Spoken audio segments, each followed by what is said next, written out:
Hello viewers, সুষ্টি শিক্ষালয়ে সবাইকে স্বাগত জানাই। আমরা যে বিভিন্ন আপকামিং পরীক্ষা railway group D, NTPC, PSC miscellaneous, PSC clerkship, group C, group D, WBP পরীক্ষাতে আসবে সম্ভাব্য গুরুত্বপূর্ণ কিছু প্রতিদিন 10টা করে কারেন্ট অ্যাফেয়ার্স নিয়ে আলোচনা করব। তার জন্য আমাদের চ্যানেলে যারা নতুন, চ্যানেলটি অবশ্যই সাবস্ক্রাইব করে পাশে থাকা নোটিফিকেশন বেলটি প্রেস করবেন। আজকে 3 নম্বর ক্লাস নিয়ে চলে এলাম 17 জানুয়ারি 2025 সালে। চলো বন্ধু, দেখেন 1 নম্বর প্রশ্ন। 2026 সালটিকে সাংস্কৃতিক, পর্যটন এবং এআই এর জন্য ডুয়েল ইয়ার হিসেবে ঘোষণা করল ভারত ও স্পেন। এরপরে 2 নম্বর প্রশ্ন।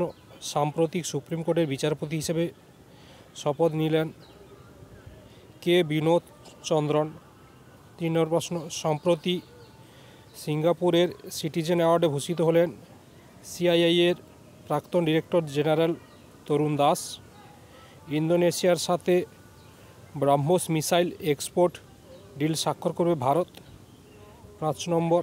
ভারতীয় চলচ্চিত্রে অবদানের জন্য annual award ceremony of West Bengal film journalist association WBFJA-তে Satyajit Ray lifetime achievement award এ সম্মানিত হলেন বাঙালি অভিনেত্রী এবং চলচ্চিত্র পরিচালিকা অপর্ণা সেন। 6 নম্বর। 2026 সালের মধ্যে বিশ্বের 4র্থ বৃহত্তম অর্থনীতিতে পরিণত হবে ভারত। 7 নম্বর।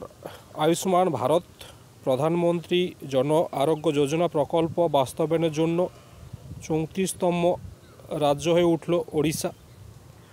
8 নম্বর। 85 all India presiding officer conference AIPOC অনুষ্ঠিত হবে বিহারের পাটনায়। 9 নম্বর। ন্যাশনাল টার্মারিক বোর্ড চালু করলেন কেন্দ্রীয় বাণিজ্য শিল্পমন্ত্রী পীযূষ গোয়েল। 10 নম্বর।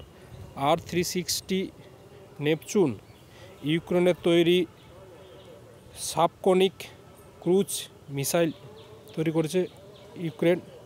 এই পরীক্ষাগুলো আপকামিং পরীক্ষাগুলোতে এই কারেন্ট অ্যাফেয়ার্স সম্প্রতি ঘটনাবলীগুলো ইম্পর্ট্যান্ট রয়েছে। প্রতিদিন পেতে আমাদের চ্যানেলটি সাবস্ক্রাইব করে রাখুন। আর যারা নতুন তারা আমাদের প্লে লিস্টে প্রতিদিনের কারেন্ট অ্যাফেয়ার্স পেয়ে যাবে। আর ভিডিওটি ভালো লাগলে বন্ধুবান্ধব পরিচিতদের মধ্যে শেয়ার করে দাও। আজকে এই পর্যন্ত।